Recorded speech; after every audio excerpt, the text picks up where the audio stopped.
we are in 1 Samuel, and last week, Pastor started with chapter 8, and I'm not quite sure how far that he got. The lesson that he had given me started in chapter 13 and went through chapter 15, and so I jumped into this week, and can't say that I've really studied a whole lot in this section before, and so There's a lot of context, I'm sure, and a lot of background stuff that I put a couple hours in, and anyway, there's a lot of stuff here. And nevertheless, I thought we'd start out with a review. So let's review chapter 8.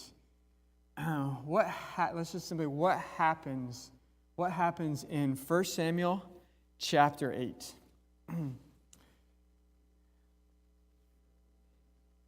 Okay, we start out with them coming and making some comments about Samuel's sons, and they say, "Give us a king."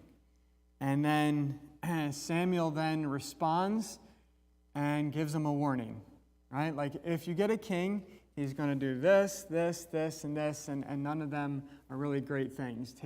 Take your men for an army, take your money. Anyway, some other things there. Okay. Chapter 9. What happens in chapter 9? Just kind of... I'm sorry, one more time? Yes. We have our story here where Saul is looking for his father's donkeys, and then his helper there, his servant, says there's a man of God, and let's ask him. And so that brings Saul to Samuel. God talks to Samuel and says he's coming.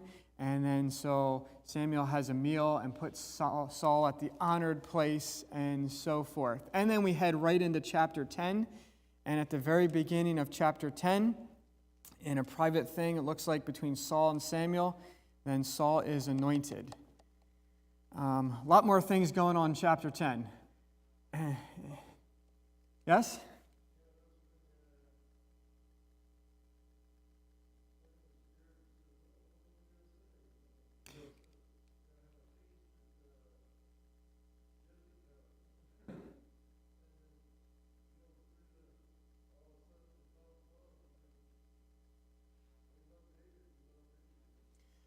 That's a little bit later in 1 Samuel there. Nevertheless. All right, chapter 10. Saul is sent on some assignments. Go here, and so is going to find you and do this. And go here, and this is going to happen. And it's really kind of a confirmation that as things happen, I believe that God is in this. And so he's sent on some assignments. And then Saul does some prophesying. I know Pastor commented on that last week. We're like, wait a minute, like, who's this? Kind of seemed really kind of out of character for Saul, nevertheless. Then Saul is to be presented, and what does he do? He hides. I mean, it just, even after all this kind of confirmation in that chapter that he hides, he's found, he's presented, and then everybody goes home. Chapter 11. Not sure how far Pastor got, but chapter 11. Did anyone familiar with this?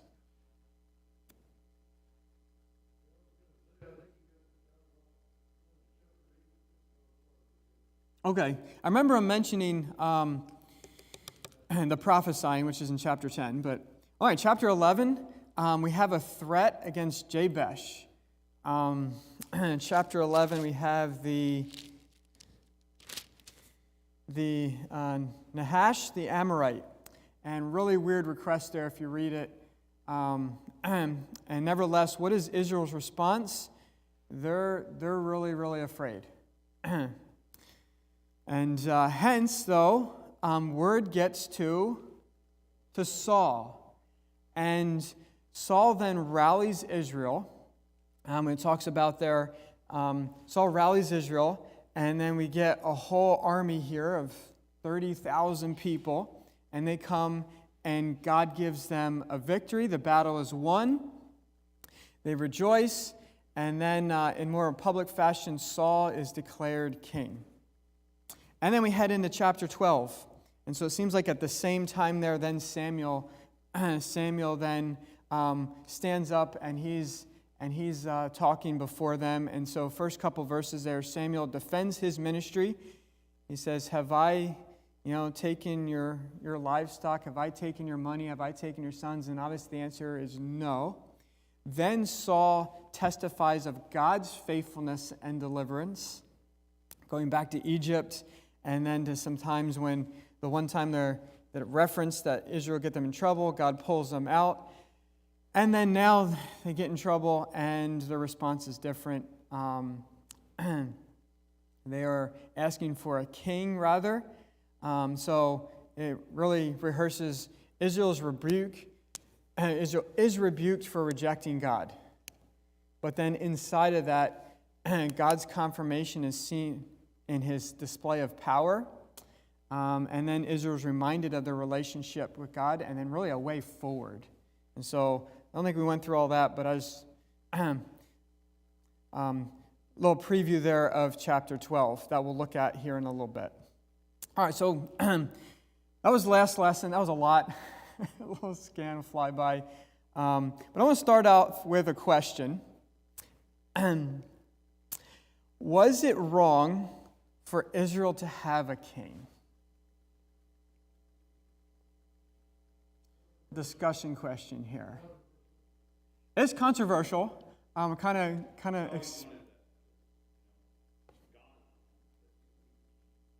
Okay, it's clear.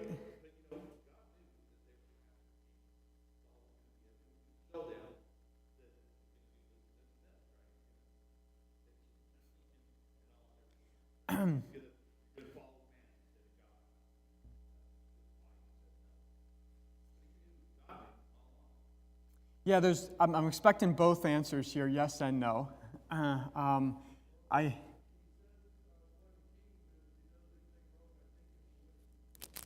Right. Deuteronomy chapter 17 is where Pastor went last week. Deuteronomy chapter 17. Let's turn there to answer our question, because that's really the...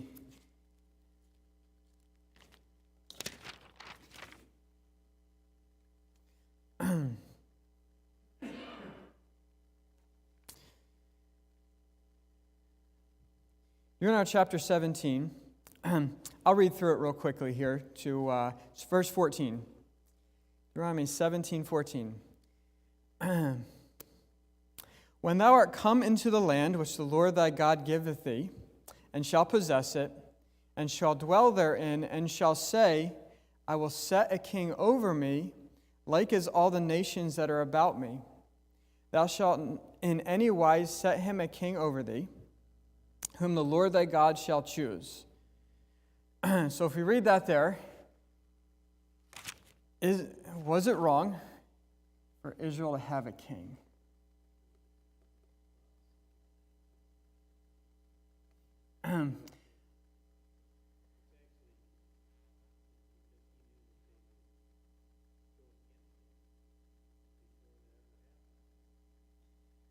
Okay.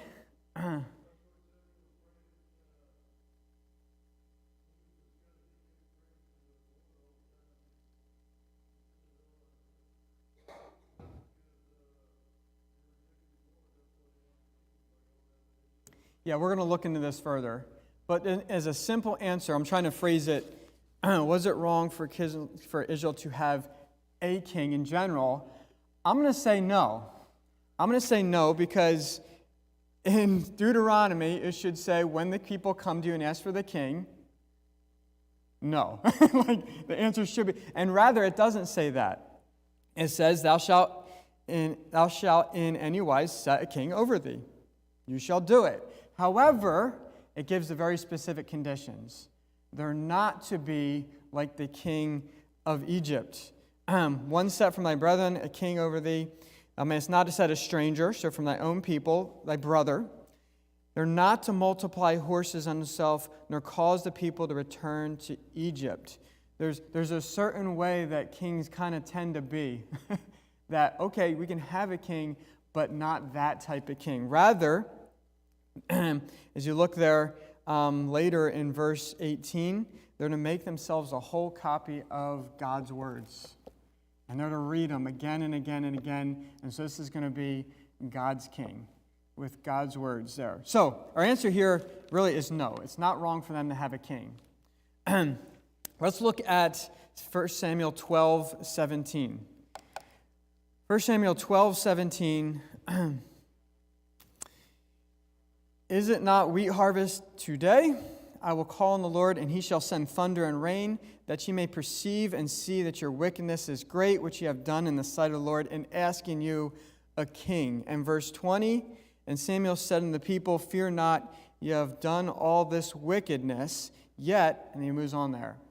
They ask themselves a king. It's not wrong to have a king, but there's something drastically wrong here, right?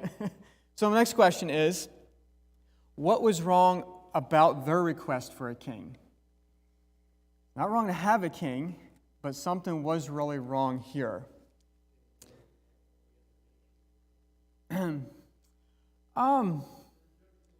That phrase is put there, and I think that is a part of it, and we'd have to pull that apart because I think that's specifically in Deuteronomy chapter 17 there. It's not wrong for them to say, hey, they have a king, and that seems to be working well. We want a king. God says, okay. But a king like their king, like them, now we have Egypt in their hearts. That's where we're headed, right? All right. What was wrong with the request for a king? Let's look at chapter 8, verse 7. If I have a volunteer read that.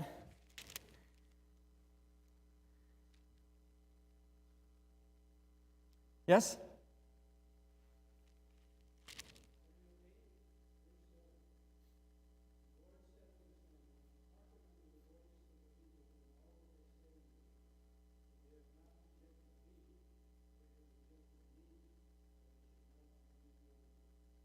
Okay, so what was wrong with the request? There's from God's mouth, they're rejecting him. In chapter 10, verse 19, and ye have this day rejected your God, who himself saved you out of all your adversities and tribulations. So very clear. What's wrong? In some way, as they're doing this, okay, not wrong to have a king. Okay, it was prophesied, but something about this, there's a direct rejection against their God. So next question is, how are they rejecting their God? How are they rejecting their God? I'm going to give you a couple of verses here, and then we'll answer that. Let's look at chapter 8, verse 20. Read that to yourself.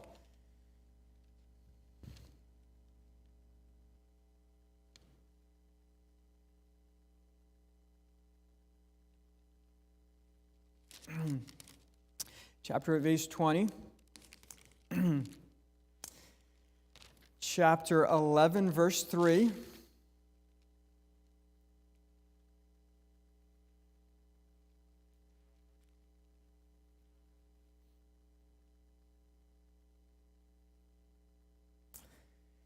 Chapter 11, verse 8.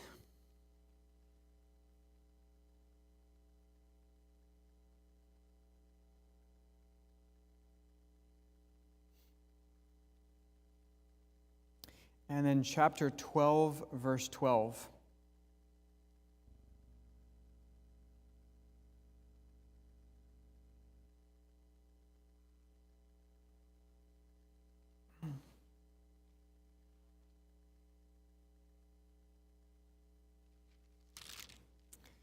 Okay. They rejected God. How did they reject God? What specifically do we see here is what the motive of the request, the direction?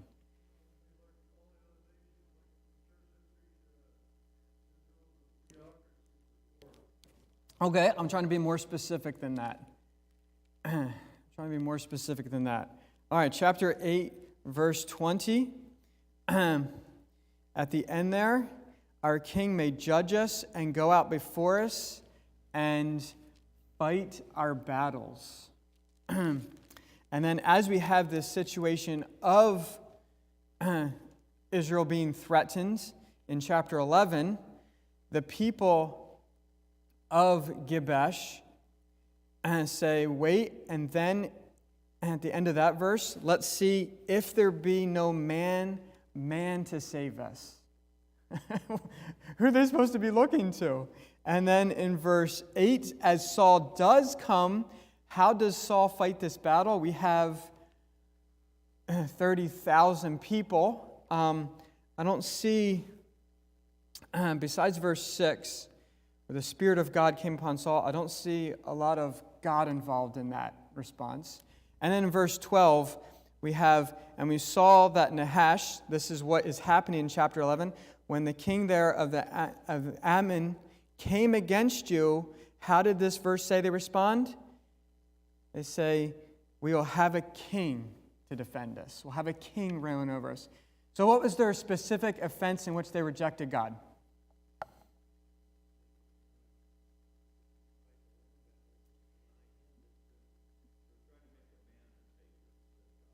Exactly. They're like, okay, we can look anywhere in their history, and who has fought their battles?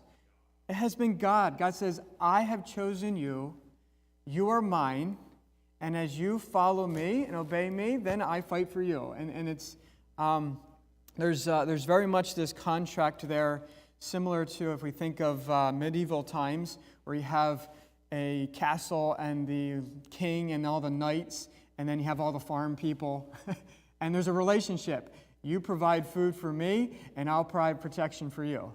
And kind of the same thing there, where God's like, you know what? I've chosen you. I just want you to obey my rules. I just want you to follow my way, because it gives you your best life. It puts on display what I am like to the world.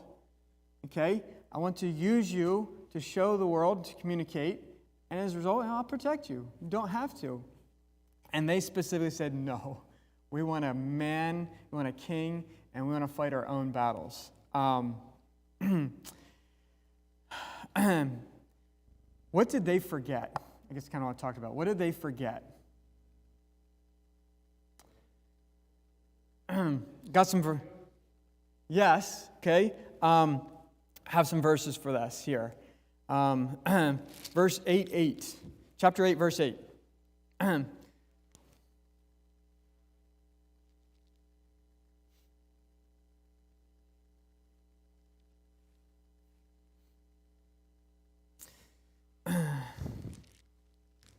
According to all the works which I have done this day, that I have brought them up out of Egypt, even unto this day, wherewith they have forsaken me. Chapter 10, verse 18.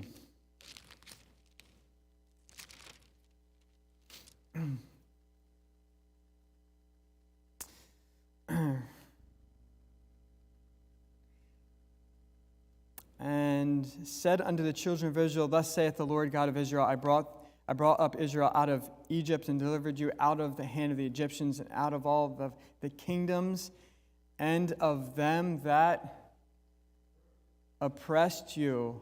And then chapter 12, verse 6. And Samuel said unto the people, it is the Lord that advanced Moses and Aaron and that brought your fathers up out of the land of Egypt. Verse 8, when Jacob was come into Egypt, and your fathers cried unto the Lord sent Moses and Aaron, and which brought us forth your fathers out of... Like, it's in there. What did they forget? They forgot their past. And it's interesting. We have...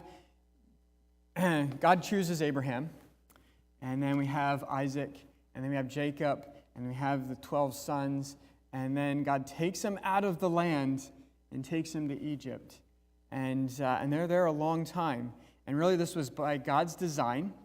God does deliver them out of Egypt, okay? And he doesn't want them ever to forget that, because he wanted them to remember, okay, this is the way the world runs their kingdoms. Right?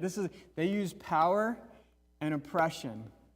They use those things to be able to move forward and so forth. And I want you to experience the bad side to that, right? I want you to know that. You have been there. You were slaves in Egypt. And so God's like, who delivered you? I did. He takes it very personally when they forget that. Like, no, who took you out? I took you out of that. As we read through other places, like he starts a lot of his different, as we read the Ten Commandments, he starts out, I'm the God who brought you out of Egypt. Now let's talk.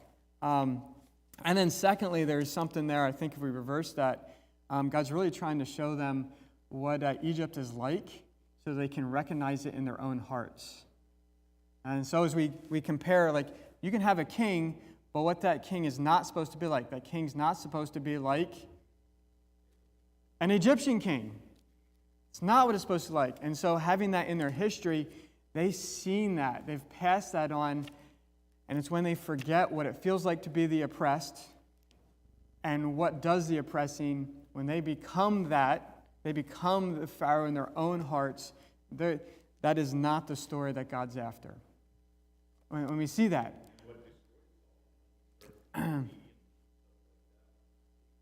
Yeah.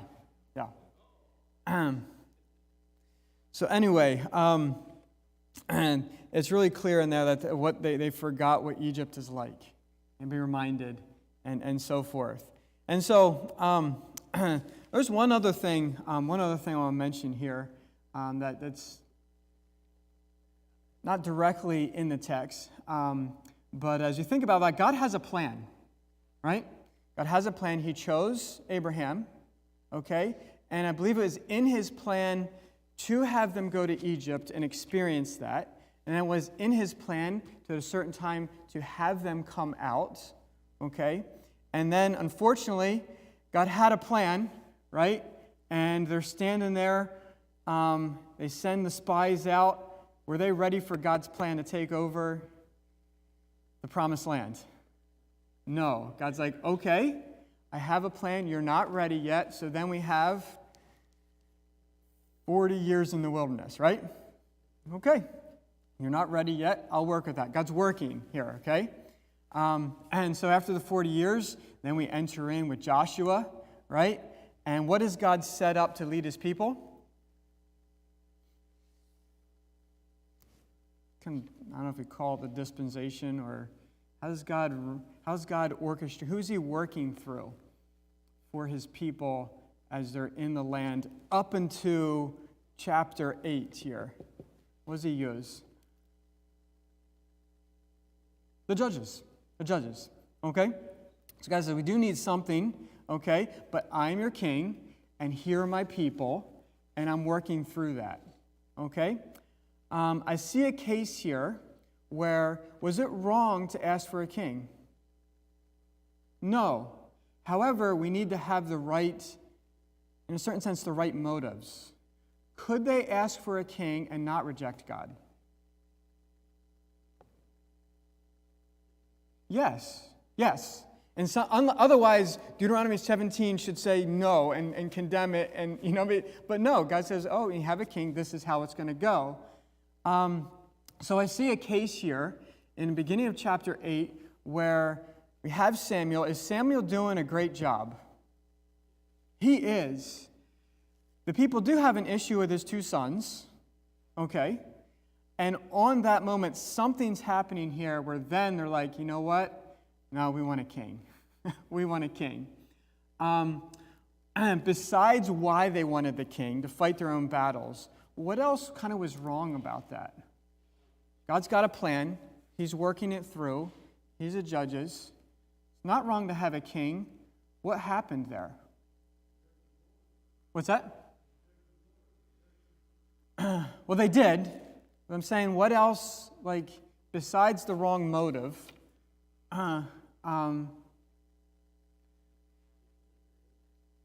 who? Okay, they did. That's part of my other point. That's connected to God fights our battles. Who should initiate the king? I mean, just think about this. God has a plan. He's working out the plan. It's not wrong to have a king. Where should that possibly come from when it's time to have a king? from God's man. Samuel, right? Samuel, God's man. You know what? God says you're ready. You're at a place now, okay, because there's some growth, right? We got to bring you out of Egypt, then we got to get Egypt out of you. And I'm going to use the judges to do that. And then at some point here, you know what? You're ready. God says you're ready. It's time to have a king, and here's our man. And thinking about that, this is all the what-if game, right? This is all the what-if game. But let's say that they didn't ask for a king now. Who's the next king? And what is consistently said about David? Man after God's heart. Like, I'm pretty sure for a bit of David's reign, now he's definitely made some mistakes and stuff, but like a bit of David's reign was David, Deuteronomy chapter 17. He was that man. And so you think about it, I think this happened for Israel in the wilderness where they cried out to God for water, and like if they just had waited a little bit further, like wasn't there an oasis or something? They got ahead of God. Here, you just think about it, they got ahead of God. It wasn't wrong to have a king, but were they ready? No, they were not ready. And just think, God's like, no, your whole purpose is to be blessed because I'm your God. And then in that blessing and in following me, you're going to show the world what I'm like. And I'm drastically different than anything else. I'm drastically different. And so as you have a king, this king is going to look a whole lot different. And perhaps as you move forward in this study and as you look at King David and so forth and just see he went about things a lot differently and so forth, and really see God in that. And so let's pull some application from these things here. One, God is our King of Kings, right? Like he is our King. And inside of that, it's God who saves us from our Egypts, right? He saved us from our Egypts. Like God has rescued me, and then as we have our heart kind of go back, right? It's God that does this. Let us not forget that, okay? And then we don't have physical battles, but we have trials and we have some things, right? I listed it a little differently. It is God who fights our battles, but I think that for today's age, it's our God who we find our security. Are we ever tempted to find our security in places other than our God? What are some other places we try to find our security? I'm okay if. What are some other places there? I'm okay if I have these possessions. That's going to kind of fill that little part that I'm looking for. Then I'll be good if I can get that. Yeah, some possessions there. We find maybe comfort in having these things. What else? Okay, I find my security as long as the right people, the good people are in power. As long as the political scene goes a certain direction, okay, we're going to be okay. It's not going that direction. Oh, man, you know what I mean? Like, no, our security is found in God. In God. Or a position. If I can have that job, if I'm in this job, then it's going to supply this, and I'll be okay. Finances, right? Man, as long as, I have enough, I'm good now, okay? I can see myself through this portion here. And then, man, the stock market's, do we lose our, where is our ultimate confidence in? It's in our God. Now, we certainly need all these other things. I also wrote down health care. As long, man, if I can just get the right doctor, life will be good again. If I can just get this situation figured out, so that I can get this pain to go away, then, so there's so much here, as far as just, God is our God, and that should be our story. Yes, yes, we have this, but if I lose my job, it should look different in my response than a person who doesn't have my God, right? My God this is, no, that's okay. Got a whole bunch of people against us. It's okay. I've got God. And then secondly, do we ever get ahead of God? Do we ever, what are some stories where people get ahead? Did Abraham ever get ahead of God? Right? And do we, God is working out a plan, and it's those times when it seems like he's silent, and we're compelled to maybe do something and go forward, and we don't know that this is God in it. That really certainly creates some issues there. Another question for us: did God punish Israel with Saul? Okay. And we say no. I think the answer is more yes than no. I think the answer is okay. God says, you're not ready for a king, but you're insistent, and so sometimes we let life lessons be taught. I'm a parent now, and sometimes you say, we've said no, but you're ready. You're ready to have to learn this the hard way. And it seems like that's what God's doing here as a parent. He says, okay, if you'd wait a couple years, there's David, but no, you're ready now. Okay, this is who we have right now. And it's kind of seen all in the story there. He hides, just some things there. However, I want to see inside of that, was God still faithful? Absolutely. I want to see that. Even though God says, okay, it's not time, but I'm going to give it to you anyway. Let's look at chapter 9, 1 Samuel chapter 9, verse 15 and 16. Now the Lord had told Samuel in his ear a day before Saul came, saying, tomorrow about this time I will send thee a man out of the land of Benjamin, and thou shalt anoint him to be captain over my people Israel, that he may save my people out of the hand of the Philistines. God was going to use Saul to deliver his people. In chapter 10, verse 6, and the Spirit of the Lord will come upon thee, and thou shalt prophesy with them, and shall be turned into another man. I see who Saul is right now, but guess what? We're going to work with you.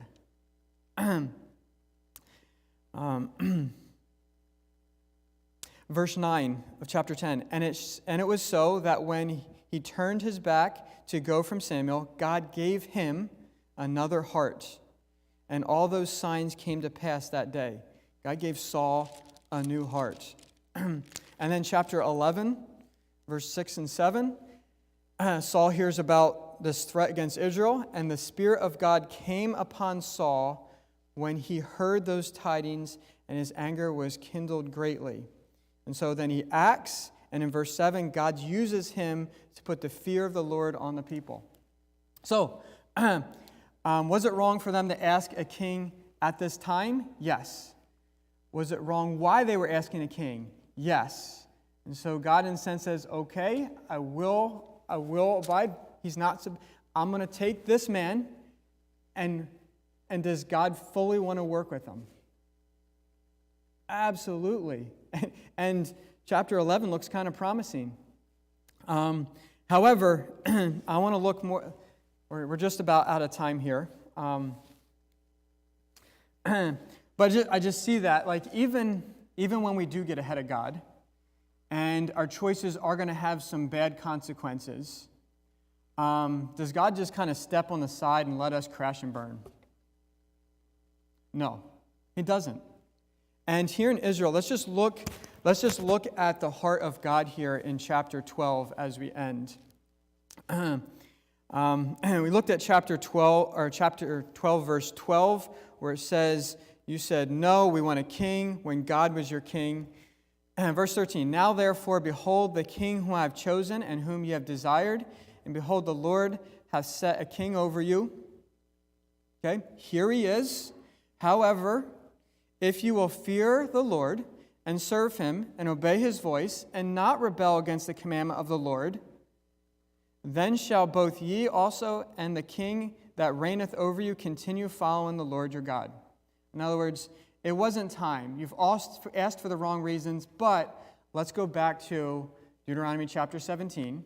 Take your king, have him write the law, and let's just get back on the road.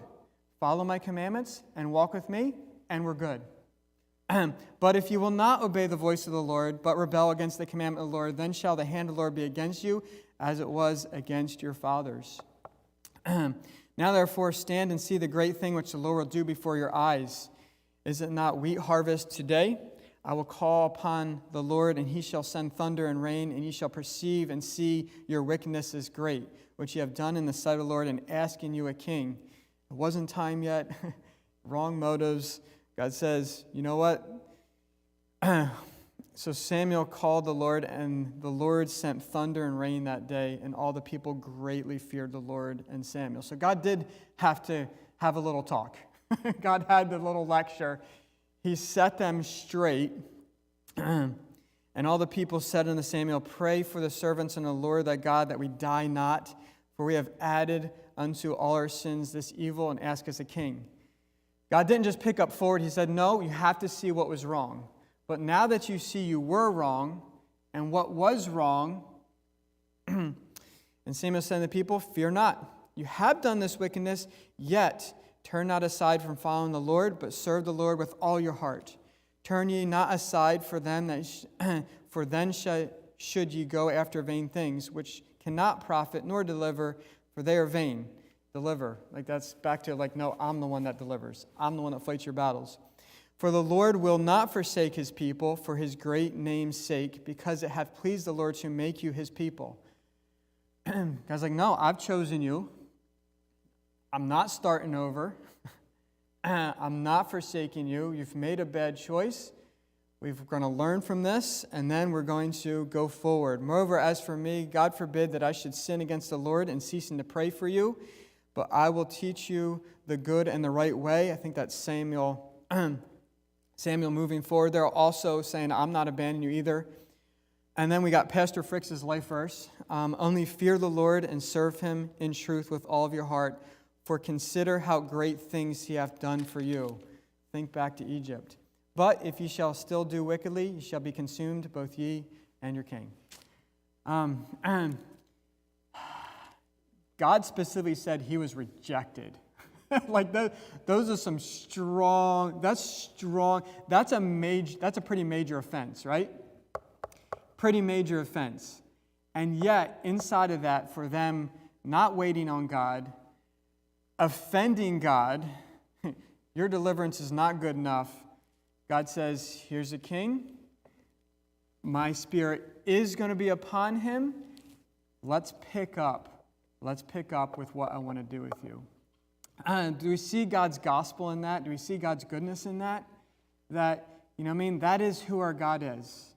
Regardless of how this week went or what decisions that God had to kind of you're going to have some negative consequences there. God's like, I haven't left you. Let's get back up. Let's get back on the road, and let's go forward together. And let's do that. And just see God's tremendous goodness in that, despite how large offense that we may bring and do against our God. Yes?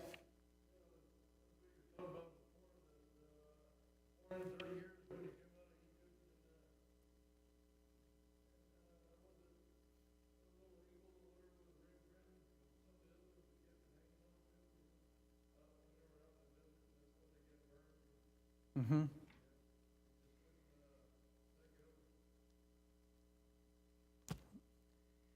Any other comments there? All right. Let's thank our Lord as we close here.